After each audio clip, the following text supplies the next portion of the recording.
This video is to guide parents and their children as to how to log in to their Lomdei account, how to access the material in their Lomdei account, and how to interact with that material once they get there.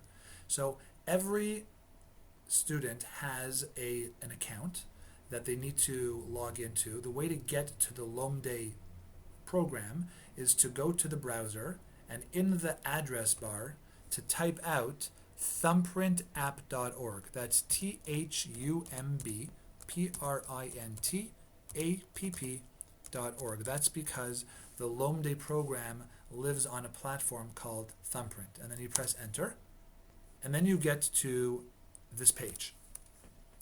And when you get to this page, you're going to click on Web App, and you're going to log in with your information, with your username and your password. And that would have been information that your teacher would have sent you with each student's username and each student's password. And that's how you always log into your account. You click on Web App, you put in your username, you put in your password, and you access the material that the teacher has sent you. So I'm just going to log in to an account.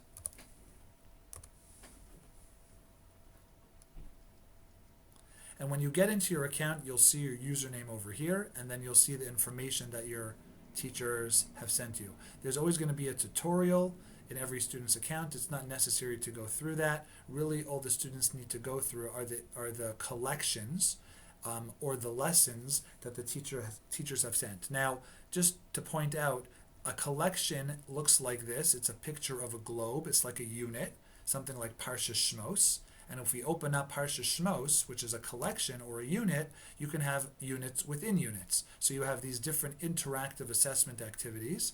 And if we go as an example to translation, we now see the lessons themselves. And this is how it would look in your children's accounts. And this could be for Parsha Shmos, this could be for a Parsha and Sefer Bereshis. It will all look the same, but specific to that particular Parsha.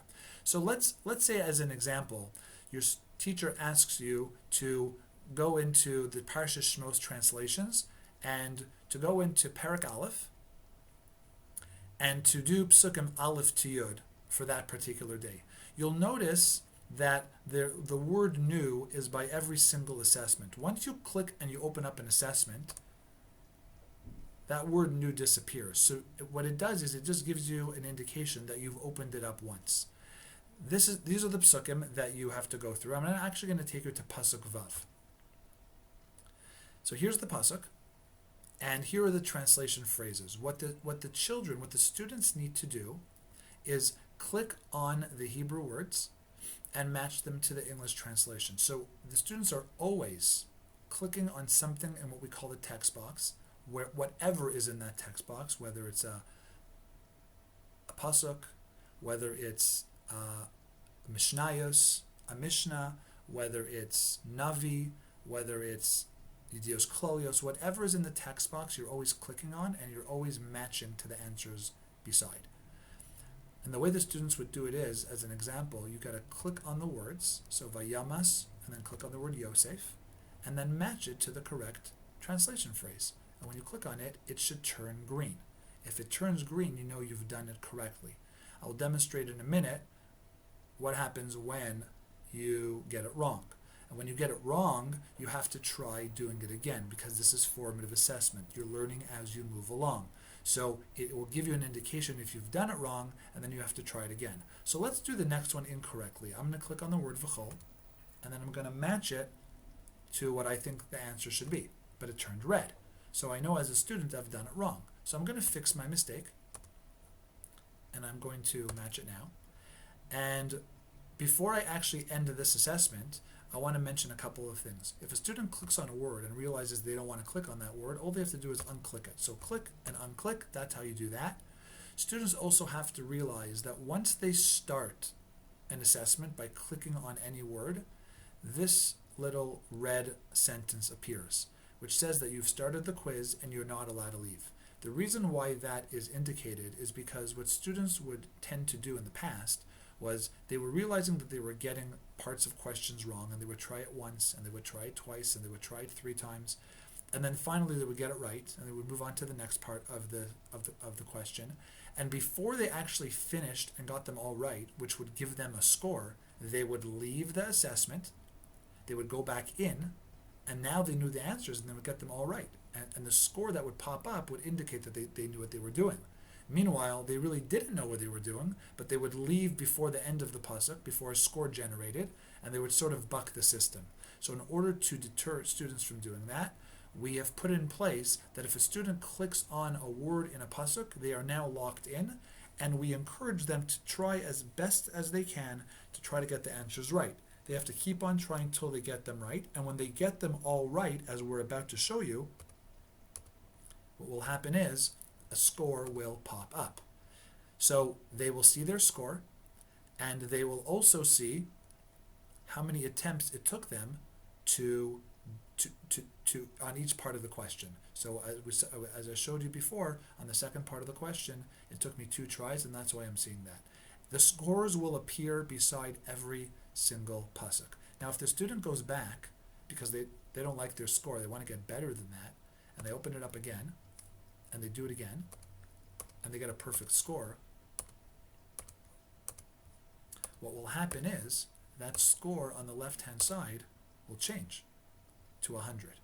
And the student will always see their highest score. So they can always go back into the pasuk again and try it till they get, if they want to get 100, till they get 100.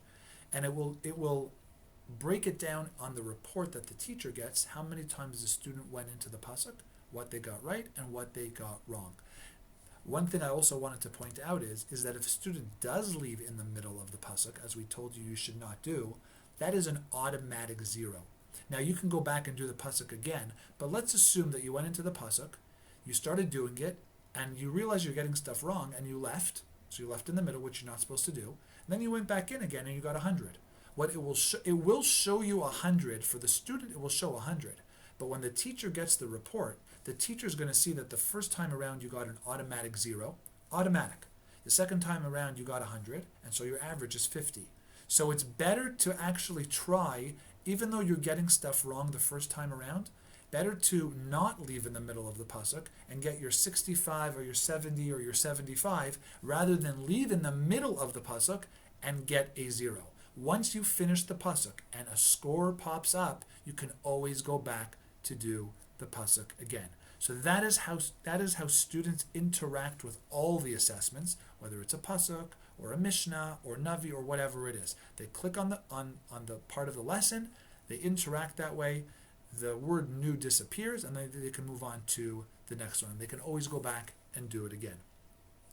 One other thing that I wanted to point out in terms of students moving around in their own accounts is that when I'm in the pasuk right here, in pasuk vav, if I want to get out of this pasuk and go to another pasuk, I would just do that.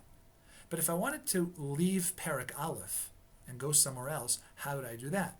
So first of all, we have what we call a word trail up over here. Okay, and the word trail is really the way you move around in the program. Right now, the parak aleph is highlighted in dark, and that indicates that that's where we are. If I want to go back a page, I just simply click on or hover over the words Parsha Shmos translation, and I click on that, and it will take me back a page. And if I want to go back a page, I click on Parsha Shmos. And if I want to go back to my home, I do that. So let's watch what happens again. When I click on Parsha Shmos, it loads up Parsha Shmos. If I want to go to Answer B'Lashon HaPasuk, then it tells me that now I'm in Answer B'Lashon HaPasuk. If I want to go to Parak Aleph, it tells me I'm in Parak Aleph. And I could jump around. I can go back to Parsha Shmos. I can click on my home if I want. But I never go to the back button on my computer. Because if I go to the back button on my computer, it will exit me from the entire program. I only am able to move around in the program through what we call the word trail, which is within the Lomdei program, right on top. When a student finishes doing whatever work they need to do for that day, they need to log out of their account. And the way to log out of your account is by clicking on the Log Out button.